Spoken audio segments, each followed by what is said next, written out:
Hello and welcome to EHS Parents Connect. It takes a village. My name is Ms. Caitlin from Early Head Start in Lapeer, and today we'll be talking about a budget. I came up with 5 different tips that I think will be very helpful to have a good budget. When it comes to having a good budget, I feel that it's very important to write out all of your bills. I've recently started using a monthly budget sheet that looks just like this. What it helps me do is write down all of my bills, the amount that has to be paid, the date, and then if I paid it, and then on the side it has notes to say if I paid it online, my confirmation number, and etc. Um, now, when it comes to a monthly budget sheet that looks like this, I recommend to write down all of the bills that need to be paid when you get paid. So if you get paid weekly, you will have a spot for all of your first week bills, your second week, and so forth. And if you get paid bi-weekly, the same concept. We also offer a honest budget through Early Head Start. If you would like to retain any of these copies of the monthly budget or honest budget, please let your home visitor know and they would love to get you a copy. Now, my number one tip to comes to having a budget is that you have to pay those house and those essential bills. It's very important to maintain a roof over the head and provide heat and water for the kiddos. I know sometimes it can be very tempting to say, my landlord would understand. I've been in time, for the past 6 months. Maybe he'll let me slide, or I'll set up arrangements. I'll get caught up. It's not a good mindset. And remember, you have us, Early Head Start, your home visitor, to help you if you ever get behind and you need those extra resources or places to go to help you pay those bills. Number 2 is setting those short-term, long-term goals. What does that mean? A short-term goal to me is something within 30 to 60 days or 90, and long-term goals can be 6 months to a year or even maybe 18 months or so.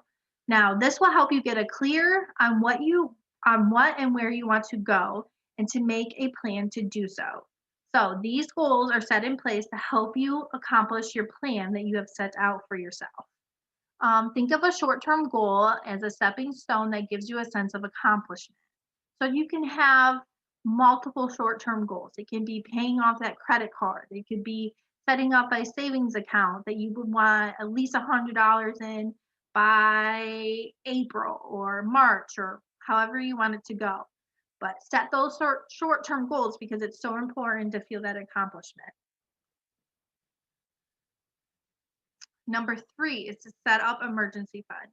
We never realize how important emergency fund until we need it and we don't have it. Emergency fund to me is those unwanted or car repairs that we have to do, or school supplies that the kids need, or clothes when they decided they wanted to grow overnight, or gifts throughout the year for families or friends, and then those unexpected vet visits or even doctor visits that we have to pay copay.